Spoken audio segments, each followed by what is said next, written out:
Today's episode is brought to you by Open Roads, Long Miles, and the Art of Wandering, with no real destination except forward. Nomads and Nimble Shadow is provided by Kendra, a retired police lieutenant, and her husband Sean, a retired police lieutenant and firefighter, who sold everything in August of 2025 and hit the road in search of something different, something a lot less structured, with the purpose of living entirely in each moment. Riding shotgun is Django Aloysius Delicious McJefferson, one very distinguished service dog with an unnecessarily long name who's their navigator, co-pilot, and full-time legend. No rush, no shortcuts, no real plan. This isn't just a road trip. It's wandering on purpose. Jump in and join them on the next adventure.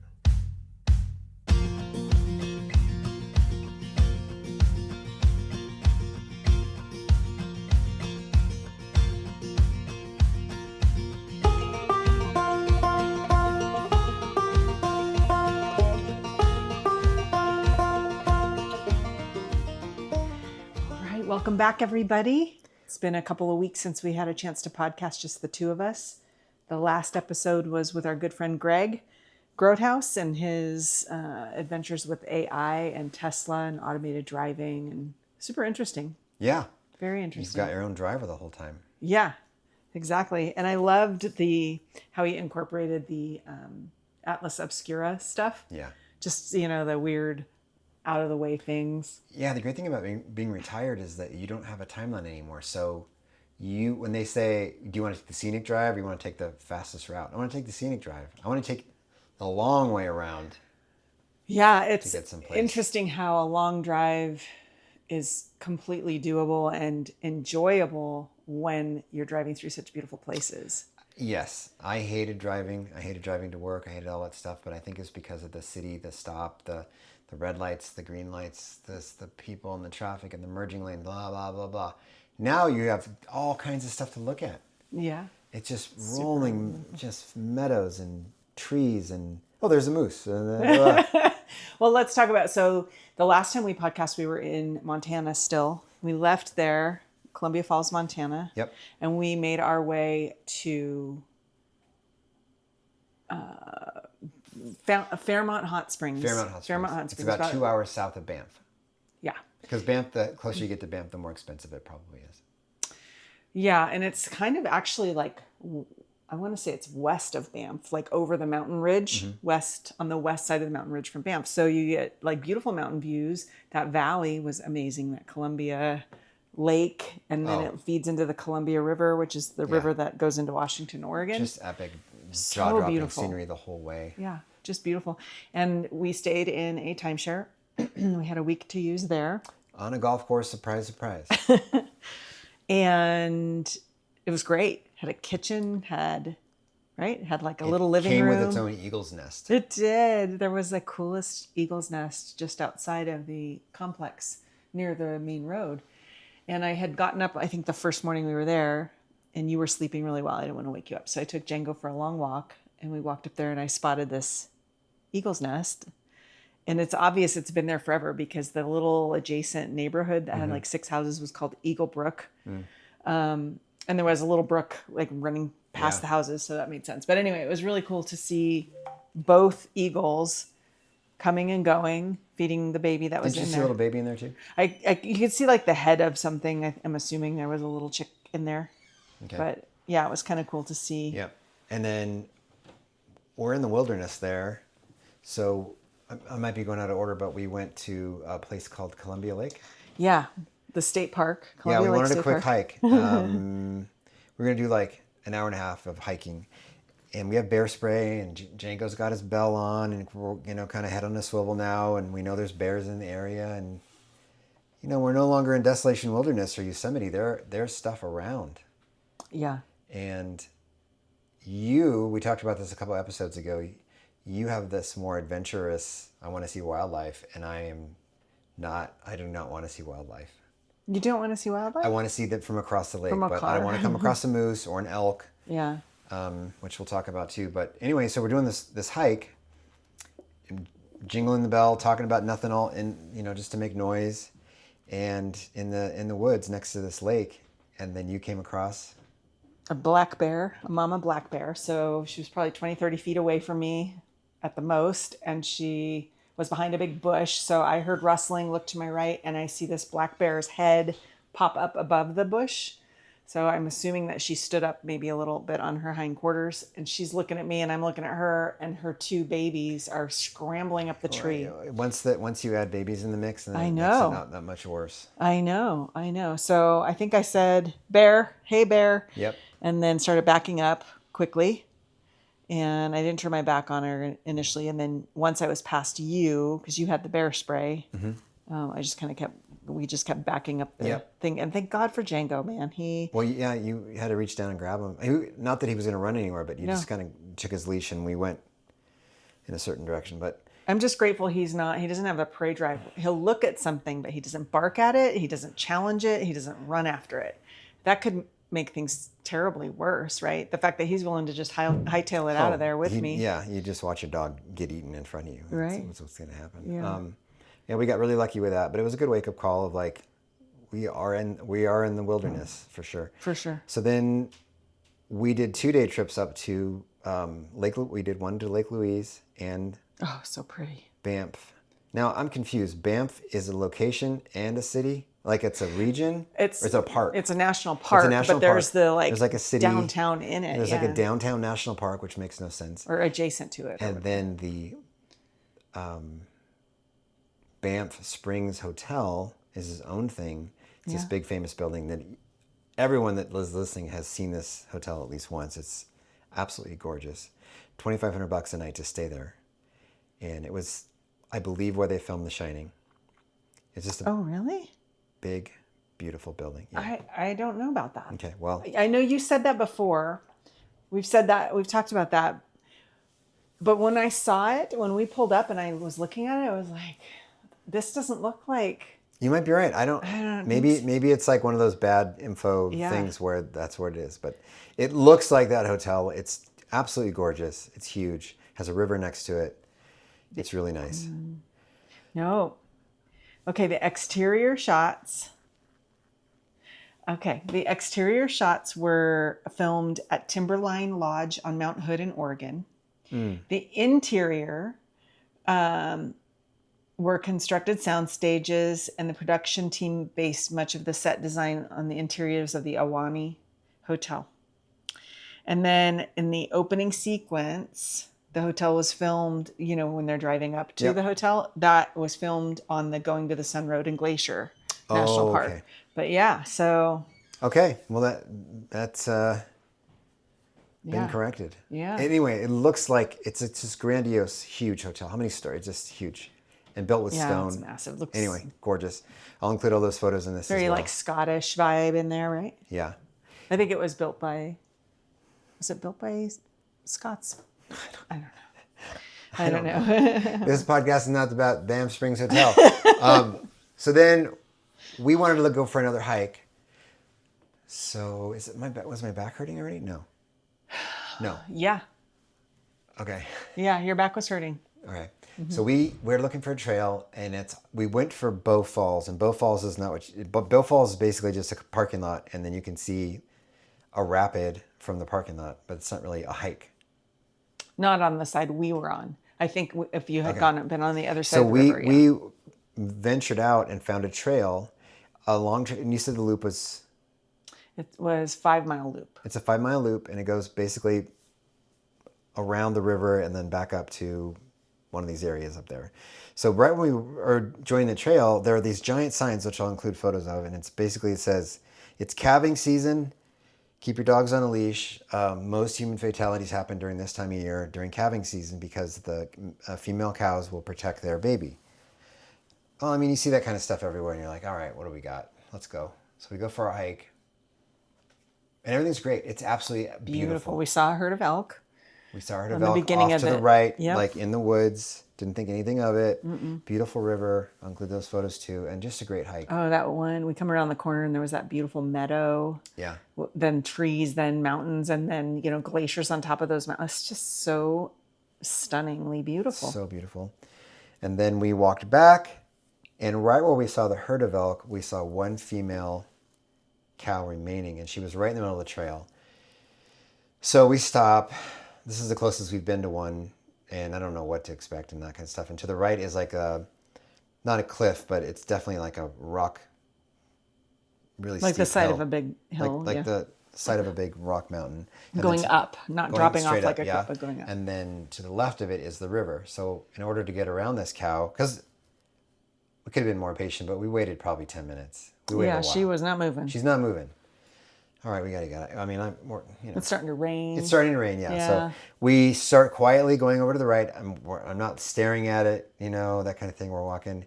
And all of a sudden, when we had passed it and we were about at its 2:00, it looks up and sprints towards us. Yeah. And then you were like, oh beep, oh beep, Yeah. oh beep. And you had Django, or you grabbed him already, and we I didn't had know what him, to yeah. do. So we put ourselves in. We put trees in between us as this thing was coming at us. I mean, yeah. And that's the size of a horse, but a mean-looking, Yeah. big horse. The hair on the back of her neck and her tail were sticking straight up. Yeah. And we thought, okay, she does have a baby, and we picked the wrong way. 50-50-90. Yeah. Like there's a baby over here. Hey, everybody the in middle. life, 50-50-90. I'm going to put it out there to the world. I did not invent this, but it's absolutely true. In life, you're given two choices. Or a 50-50. Whenever You there's give- a 50-50 chance. If you can go left or you can go right, 90% of the time you'll pick the wrong way. How many of you out there have plugged a USB cord in successfully the first time? You're right. Yeah. Yeah. 50-50. So I'm 50-50-100 because whenever so we picked the wrong way. Yeah. And so we thought, oh shit, the calf's over here. So then Kendra makes it back. We kind of leapfrog. She gets back behind me. We're right back where we started. And now it won't take its eyes off of us. And it's staring at us from the trail. So I'm like, okay, so we back up a little bit more. And then we're like, let's just go left. Oh no, that's not true. We were sitting there watching it and another couple came from down the trail. Right. And she turned and sprinted towards them. Yeah. And they did the, oh my God, like we're all going to die. They ran away. Yeah. And it We stopped. thought, and then remember we were like, okay, this is our opportunity Yeah. because it's chasing someone else. Exactly. Good point. So it's back to us. It's way down the trail. It just charged another couple. We're like, let's go. So we go hard left, right against the river. Our feet are like, the river's going right by us. And we're trying to go. I did my little arm pumping. Yeah. So we're going to the left. You can see her kind of through the trees. You can see the brown body of it. And as I look up again, she's now running again towards us full speed. She's seen us and is coming right at us. And the river's behind us. Full speed. She's She's coming. moving like a locomotive. rhino. Yeah, like a rhino. And then we, fuck. So we put trees in between us again, and it kind of stops. Oh, I deployed the bear spray. I deployed the bear spray twice by now. Right. She got so close to us as she was running towards us, I blasted her with bear spray. But guess what, everybody? The wind was gone. Took it right away from Took her. it right away from me. But I think the sound scared her. And the sound of the urination coming out of my pants probably startled her too. So then we go left and we are back in the same predicament again. But now she's blocking our way from kind of going anywhere because the river's behind us. Yeah, we are trapped. And she's staring at us. So then it's kind of an impasse. We're kind of at a standoff. And we look down the trail and other people are coming. So I say with my really great hand signals, stop, like don't come any closer. And they stop. And then they see what's going on. It's kind of a standoff. She's staring at me. I'm staring at her. You're a little bit behind me. We got nowhere to go. So I was like, can you guys make noise or something? Right. And they started making a lot of noise. Didn't phase her at all. She didn't do it. She just eyeballing me the whole time. And then I'm like, oh crap. So then I think when they got closer and started making more noise, she would turn and now she couldn't keep her eyes on both of us. So we went all the way backwards. And then they engaged with her pretty well, where they were making a lot of noise, and she was just paying attention to them. So we go all the way around right where we had gone before. And then I'm like, here she comes. Yeah. And she was running at was us. like galloping. 45-degree angle coming right at us from where we left her. Yeah. And then we made it further than we had before. Yeah, but now I'm thinking, oh, her calf's going to be right here. Yeah. Like, this is it. Yeah. Anyway, we made it. We made it, and that was sketchy. Not cool. No, we didn't videotape. We only videotaped when we first came across her because I'm not going to be that dumbass that records his own death. Yeah. I videotaped a little bit when I was back by the river, Yeah. and you were way too far up, closer to her. But yeah, that was very, very scary. I tried the umbrella. Oh yeah, we had a blue umbrella. Yeah, we were I'm like, trying maybe everything. an umbrella will and scare her. now I only have half the bear spray. Yeah. And thank God again for Django. Although I'm sure part of this was because we had Django with us, but I'm so grateful for him because he did not charge, did not bark, did not go after her in any way. And every time I juked left, he juked left with me. He didn't present any kind of obstacle. Especially at the end when I was like, just, okay, we're sprinting and it's, I'm going to try to outrun this By the thing way, at this it's point. raining. It's raining. Yeah. It's raining. Sprinting and it's raining. I'm thinking I have a head start. I'm going to try to just get to the trailhead. And that worked. I think she stopped once she realized, okay, they're leaving the And then we area. came across people and we're like, you do not want to go down Do that not way. go in there, yeah. Trail's closed. Find another hike. But man, like so much wildlife there. It is so wild there. Yes. Like, how you go to Yosemite and like You might see a squirrel. you'll see some squirrels, you might see bears and deer and stuff, and they're pretty habituated. Here feels like, no, nothing's habituated. It's all very wild. And we saw a grizzly bear along the train tracks on one of the drives, up to What's Lake that guy's Louise. name? The boss. Yeah, they call it we don't know if it's the same bear, but this grizzly is known in that area, and he's called the boss, and he's 200 pounds? 700 pounds. Oh, okay, like sorry. 700 What's pounds. he's 20. That's He's where I 20. got the 20. Yeah. He's 700 pounds. He's 20 years old. He kills and eats bears. Yeah. He's been hit by a train twice? Hit by a freight train twice. He likes to hang out by the railroad tracks. And then they just put a tracking collar on him. yeah. And 2 days later, he ripped it off. Yeah, I just bit that thing right off. Fuck this tracking. Yeah. So, I mean, we saw a pretty big grizzly bear along the railroad tracks, but we didn't get close enough to see, how big, and who knows. But I thought it was interesting. Like, oh, this bear's hanging out by the tracks. I wonder why. God, they're so big. They are so big. And then the moose. We saw a moose crossing the road, which was massive and huge. Yeah, because I was surprised. I'll talk about it again, but I was surprised at the size of that female elk. Yeah. I've heard that the female moose are big. Yeah. But I don't think I've ever really thought about an elk. It was big, really big. And then we're driving home from that epic day, and a moose crosses the road, and it's almost the size of my truck. And it was a young one. Male, It was a young one because the antlers weren't as big. Right. But it was a big, big bull. Yeah. Yeah, that was impressive too. Yeah. They have a lot of wildlife crossings there. A lot of those, over the highway crossings. The beauty of that road. Yeah. We brought with us, unfortunately, terrible weather. We got up there. The whole point of going up to that area was there was a timeshare week we could use there because we needed, stretch these weeks out. And we have friends in Canada that live about 5 hours from there, but we were hoping that we could meet up with them, and they had like a little vacation house in Canmore, which isn't too far from there. So it was like, maybe this will work. Who knows? It didn't end up working out because there's a lot going on for them. But we got there and talked to them, and he was like, this is terrible weather. Like, it's flooding in Banff. Like, I'm so sorry. The rivers were He was swollen. like, we could do better. Canada, you don't need to go to Alaska. Canada has everything you need, and he was like so excited for us to see it. And then the weather was so bad. It just like flooding everywhere. Yeah, we were, for the most part, we were pretty prepared for it. It was fine. Yeah. And actually, I liked the overcast days. We had sunny days in that park, and we had overcast days, and it's its own beauty. Yeah, for sure. I mean, the pictures I have of Lake Louise, I don't think we would have gotten that color Right. with the sun. Right. Yeah. Yeah, it was really beautiful. And Lake Louise, it's like this big glacier-made lake in this glacier valley, kind of, and just above the town of Banff. And there's a huge hotel, another Fairmont hotel there. And we had a nice lunch right on the lake. Yeah, it was great. Fancy hotel. Beautiful. Super beautiful. And an $22. I had a $22 Negroni. Yeah, I had a everything was so $22 Negroni. I was like, well, when in Rome. I'm like, I'll just have water, please. The ice cube was the majority of my drink. Yeah, for sure. But still, the view and everything It was was really so nice. beautiful. Yeah. I can't imagine staying there for a couple nights. Like what It's relative, right? We were talking about that. That's all relative. Like when we were young, $100 a night is a lot of money. Now we're trying to keep it to $100 a night.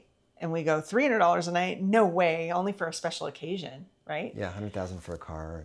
Yeah, it's all relative to where you are in your life and your wealth. So some people, like you said, just move the decimal point over. Like Right. for us, 250 is a lot. For them, maybe 2,500 is a lot. Yeah. But beautiful places, beautiful places. So we definitely want to go back to Banff. Yes. Do some camping, maybe. Yeah. In the Wonderbox. The rainy days gave us an opportunity to learn more about our virtual reality goggles. Yeah, so we've had these virtual reality goggles. I bought them from somebody who won a raffle. Yes. And I always wanted to try it, and they're just so expensive. And this is like a year and a half, 2 years old information. But we had this VR, and we played with it a little bit, but didn't really, not enough. We'd rather go watch a show or TV or something. Yeah. So now it's rainy. We have internet coverage. Let's check this thing out. But a lot of these hotels are not smart TVs. Oh, yeah. So you're stuck with whatever's on the actual cable. You gotta watch so TV with commercials. We're not doing that. Yeah, so we rediscovered VR, and it's got really good meditative stuff and all these fun things. And you introduced me to Fruit Ninja. You were playing much fun. You were playing with a 5-year-old, and it's really fun. The sound effects, and for those of you out there with VRs, download Fruit Ninja. It's pretty fun. Super fun. Yeah, it's pretty fun. And you kind of got tired of that, so then you found a game. Yeah, there was another game on there, UGG or something. I think you're... GRU.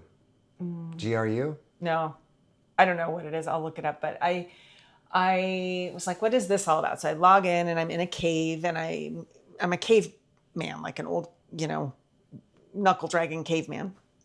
I have to figure out how to get out of this cave, I think, is what's going on. So there is a ride along. Is it like a little T-Rex? A little T-Rex. It's like a little T-Rex. So you are supposed to climb on this T-Rex, and it has like handlebars where you can like steer it. So I get on there, I figure out how to steer the T-Rex, and now I make my way to the edge of this cliff, and I have to jump over this huge crevasse to the other side. Is that the right word? Or is crevasse only in like ice? Anyway, a big giant like gap. Okay. So I try galloping up there with this T-Rex, and fall, 5-6 different times I fall through. Finally I get across, and then it changes. The whole scenery changes. And now I'm in this like world, and people are walking around, and things are floating in the air. And I have no idea what I'm doing at this point. So I start talking to you, because you're just laying on the bed watching, right? And I'm like, okay, I'm in my underwear, by the way. I'm in my underwear in our room. It's nighttime, All the lights are off or almost off. Right. And I'm talking to you. I'm like, okay, I'm in this room. I don't know what to do. And in the background, I can hear some like voices, but I'm not listening to them because I'm talking to you. And then all of a sudden, I realize that these are little kids that are playing this game also somewhere in the world. And they're talking to each other. And I have like stepped into this room, and I feel like a voyeur. I feel like I'm doing something wrong. I feel like I don't know what's happening. Because you're not a gamer. You don't even, this isn't even a concept that you think about. No. So I'm freaking out, and I'm telling you, oh my God, I think there's like actual kids in here. And they answer me. Well, I said you're in a lobby. Yeah, you're in a lobby. I'm like, what's that? So you're trying to educate me. And while you're talking to me, these kids are talking to me, and they keep calling me mom. Well, you're talking to me like they can't hear you. I know. And I think I even said, well, they can't hear me. I don't have a microphone, because these are just goggles. Yeah. And you said simultaneously with them, you said, yes, it's a built-in microphone. And the kids go, yeah, Mom, we can hear you. So then now I'm even more freaked out, because I feel like I've done something wrong, and I've been caught. And I said, I gotta get out of here. I whispered to you, like, I gotta get out of here. All I have to do is turn the thing off, right? But I'm like, I don't know what to do. I don't know how to get out of there. So I go, I think I have to get out of here, just like that. And one of the kids goes, no, Mom, you don't have to leave. It's okay. Jeez. So if that's your child out there, of our 12 listeners, so sorry. Yeah, I've tried VR. If you have access to it, go go try it for a while. It's fun. Yeah, super fun. That was the same night you and Django had a special moment. Yeah. Okay, guys. All right. So Django doesn't really pay that much attention to me. He's mama's boy all day long. Once in a while, he'll come over and cuddle with me, but it's pretty rare. So in that same room at the same place, I think you were even on the VR. Yeah. I was laying on the bed and he was laying on his right side. No.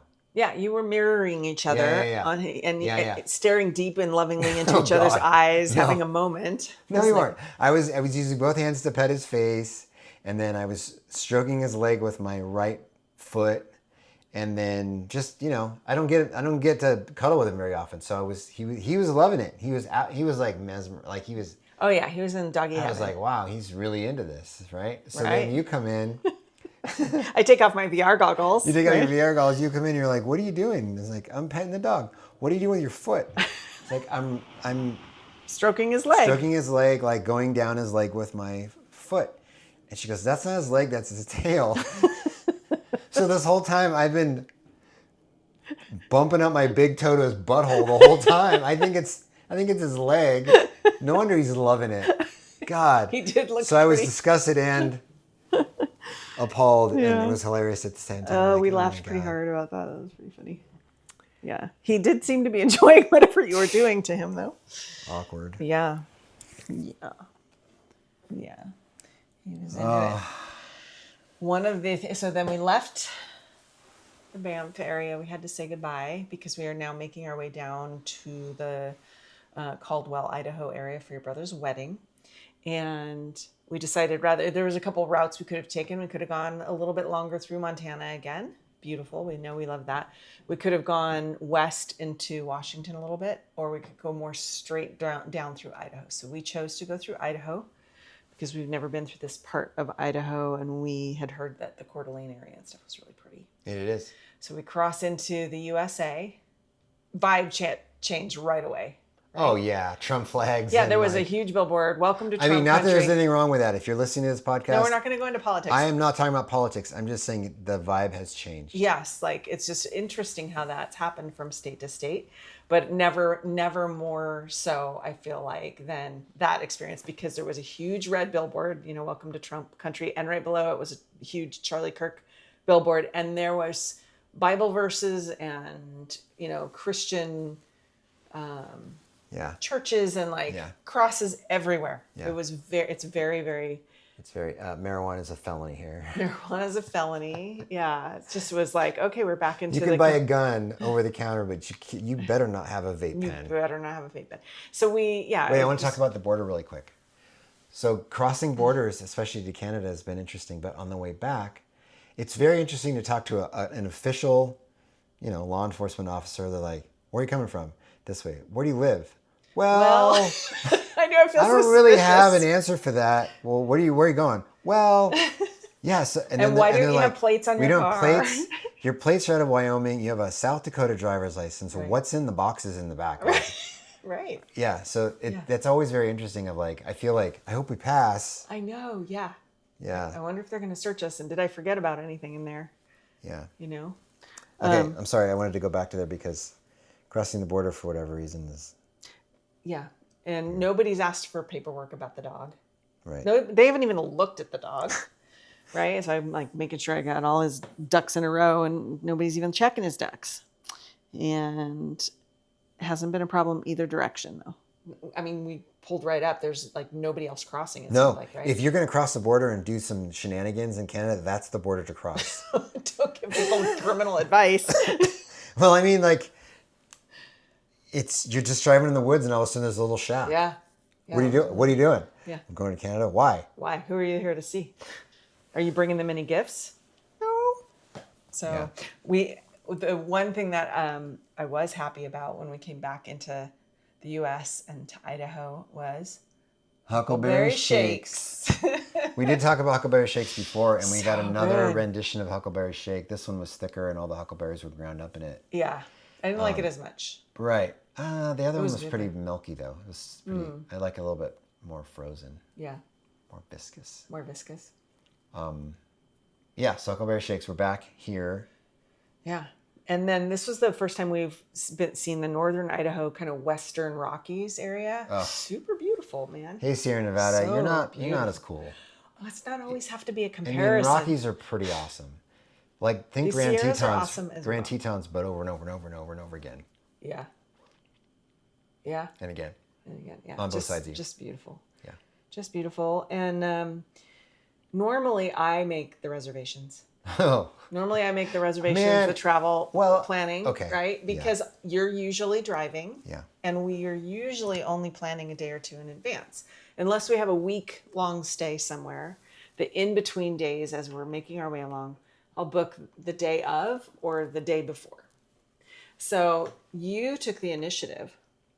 You were like, hey, I thought I'd be the big boy. yeah. We have about 5 nights to find a place to stay. I thought I'd be a big boy. Because I really wanted to glamp. We see these... What's glamping? well, I'll tell you in a second. But you see these Instagram pages of... and we've glamped before. So glamping is where you go to this remote location and you're kind of living off the grid, but in a beautiful area. So Columbia was in the middle of absolute nowhere. Yeah, on the top of a mountain in Columbia. With as far as the eye can see jungle. You have your little tiny, like, totally private place. And you have the functions of home. You have like water available and you've got some sort of, it's not like you're living in a cardboard box. It's really nice. It's fancy camping, right? In that case, they cooked for us and everything. Oh, yeah. Okay, so I wanted to find that experience. We got 5 days to kill. We're in the middle of Idaho, Montana, and Beautiful Canada. mountains and- Let's mix it up a bit because there's Airbnbs, there's hotels, there's motels. Let's mix it up. So when I think I looked under glamping, it gave me a link to Airbnb and then basically filled it in for me. So I'm looking for kind of off the grid, not your typical house. And it looked great. And it was beautiful and it was great. But I mean, the pictures, it's hard to tell. And I read through it and it definitely did look like it was glamping. But there's some questions that you don't think to ask until you get there that are some essentials like water. Yeah. Like water. Like water would be good. But Well, we pull in. this is their first time. We are their first customers. We're their first guests. And we're kind of in the area like near Sandpoint, Idaho, more rural. And as we're driving 5 miles up this little country road, we're passing some places that look a little bit like Deliverance or a little bit Yes. like there was a lot of junkyard type like stuff. a lot of stuff outside, and some of them were RVs, and a tree had fallen on a couple RVs. Right. So we're driving up this road and I'm thinking, gosh, where are we? And where's the nearest town? Like, what are we going to do here? And we're spending 2 nights there. Yeah. And we finally get there and we pull in their driveway and the it driveway says- kind of bifurcates and there's not really very clear instructions. So we park and you decide, okay, I'm going to walk around and see. Nobody's greeting us except for their guardian dogs, big fluffy outdoor only guardian dogs. And so I'm like, okay, I'll wait by the car. And I hear this kitten in distress. Mewling. Yeah, a kitten mewling. And I'm like, where's that coming from? Oh, they have like a Polaris off-road vehicle sitting there, and it sounds like it's in the engine compartment. So I'm like, oh no, poor kitten. So I'm trying to open compartments. I finally find the thing. It's in the glove box. Somebody has put this kitten in a glove box. So I was very distressed by this. I was very thinking this kitten could have suffocated in here. So I wrap the kitten in my shirt and I take it into, you by then had found our greenhouse, right? It was called a greenhouse. Yeah. So you can talk about what we encountered in the greenhouse. So the instructions were, they probably made sense if you lived at the place, but there were about 9 structures, and one of those structures is the greenhouse. I'm looking for a greenhouse, by the way. I mean, it's a structure with windows on one side. It's not a greenhouse. Right.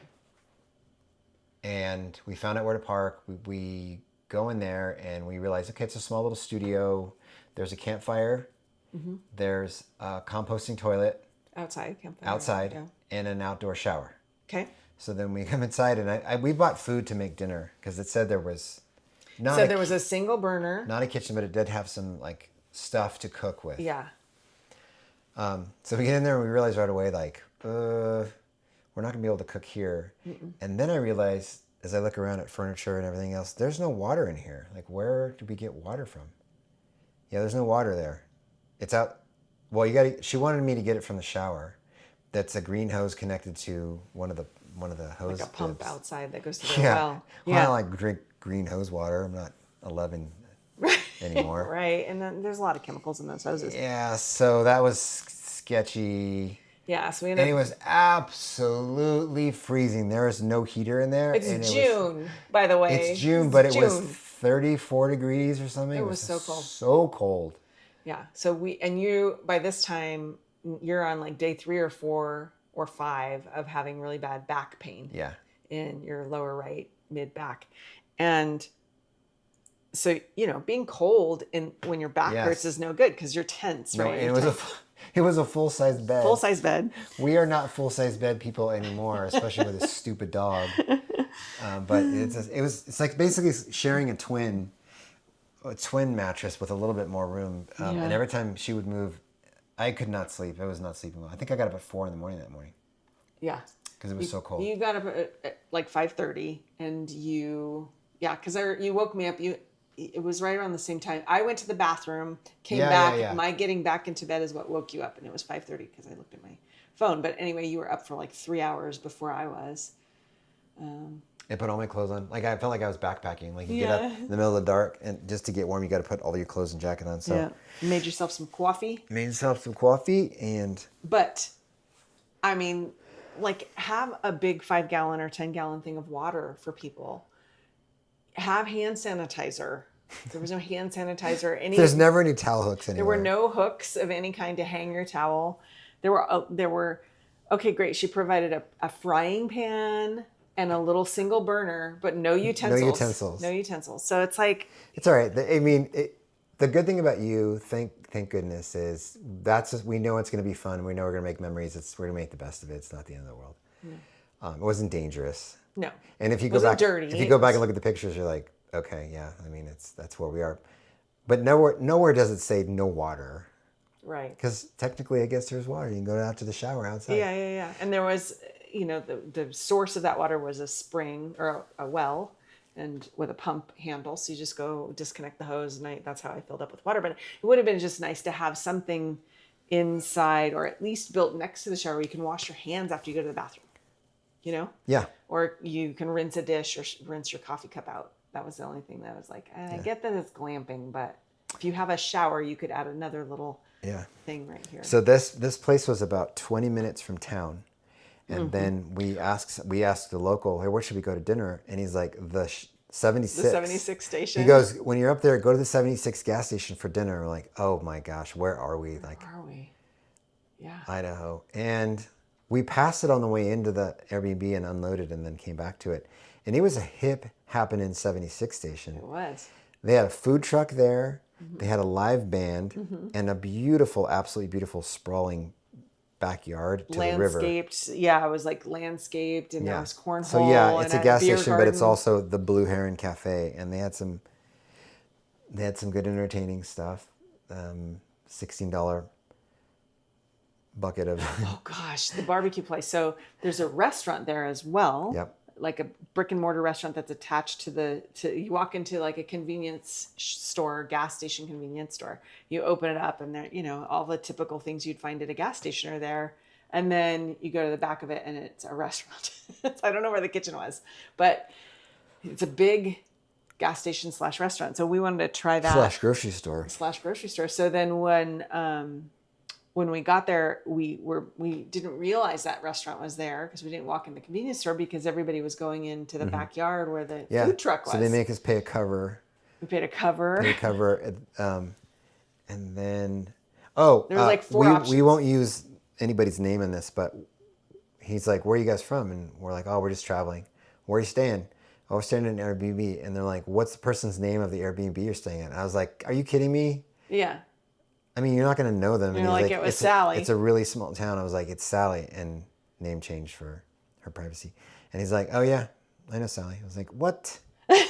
Are you kidding me? Yeah. And sure enough, we saw him the next, it's a small town, dude. Yeah, it's a really small town. Yeah. So it was fun.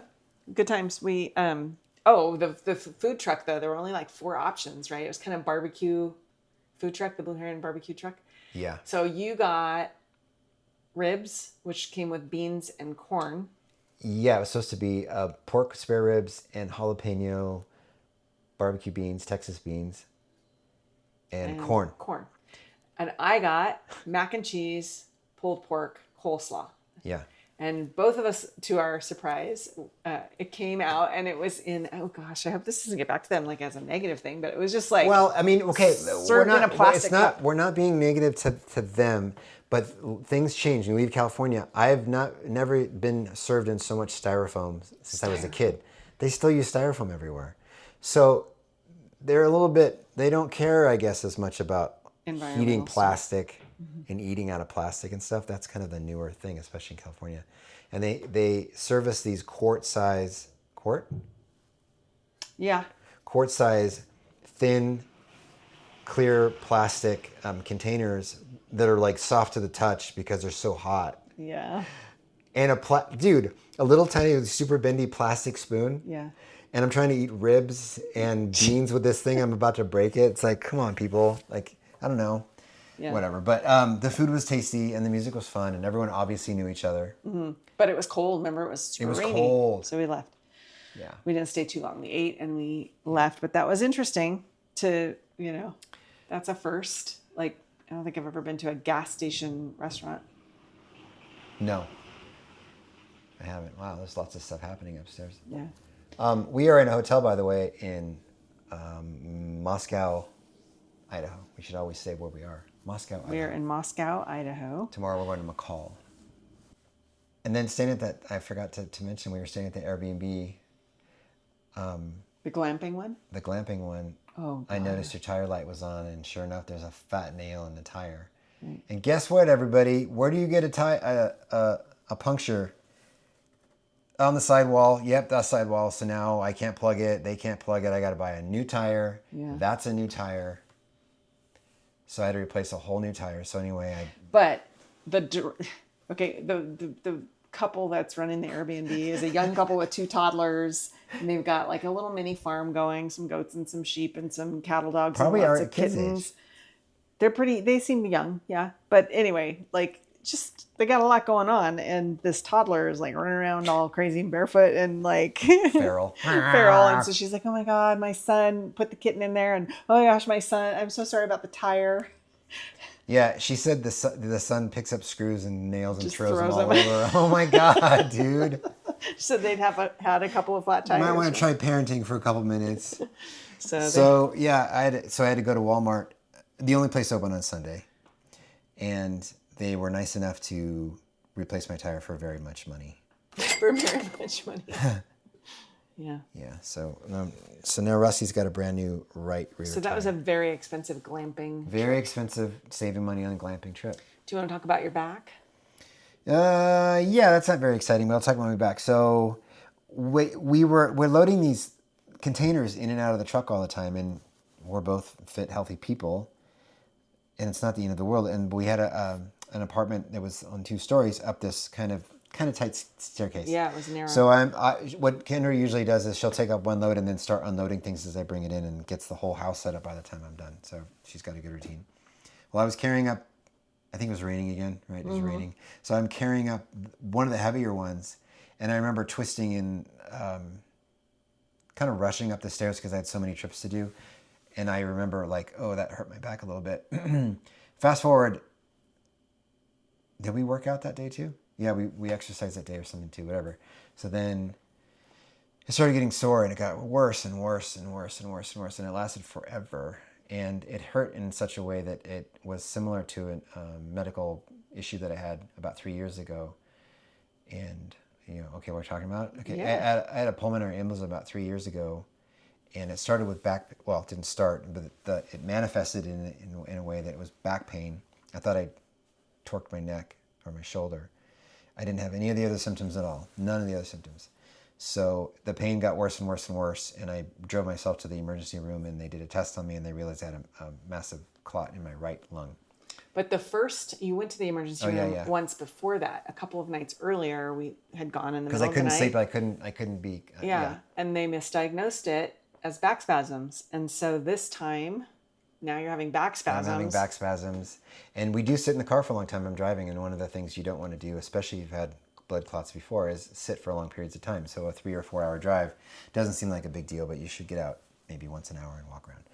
So now I started, when I'm not sleeping because it's freezing at the glamping place, I'm thinking, I wonder if this is a embolism, and I'm about to go to my brother's wedding, and I should go to the ER. Because you kept telling me, go to the ER in Canada. It's going to be a lot less forgiving. Before we get back to the U.S., a lot less forgiving let's than go the here. U.S. And no, I'm stubborn, and the pain wasn't going away. It was getting worse. So that morning, we drove to the ER, and good news is, it's a back spasm. But I think I dislocated one of my ribs because, well, now it's fine. But we ruled out the PE, which was great. Right. And we had a great experience at the emergency room in Sandpoint. Yeah, awesome. Dr. Good. Dr. Good. Yeah. So that was all the same day. Yeah, the flat tire, and that was Flat awesome. tire, the emergency room, no sleep because it was freezing. At least the next night they gave us an extra blanket.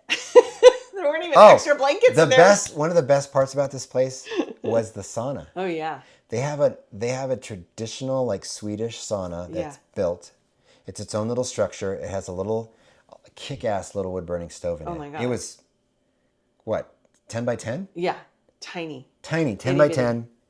And that thing was pumping. I said, how long is it going to take to get warm? And he's like, 10, 15 minutes. I was like, yeah, right. Because Kendra had this stupid infrared sauna that took 4 hours to get to 40 degrees. It did take a long time. It took forever. Yeah. It never got that hot. So then, sure enough, they text me and they say the sauna's ready, and that thing is like a smokestack just going in there, and it was 180, and then it got up to 200 degrees. We were sitting in there. Yeah. I was like, I gotta get out of here. Yeah. And you're telling me stories about how people get locked in saunas and die. I read about a couple in Sweden. Hyperthermia. Yeah. Di Lorenzo, hyperthermia. Yeah. Yeah, it took place, I think, in Norway or Sweden, and it was an older couple.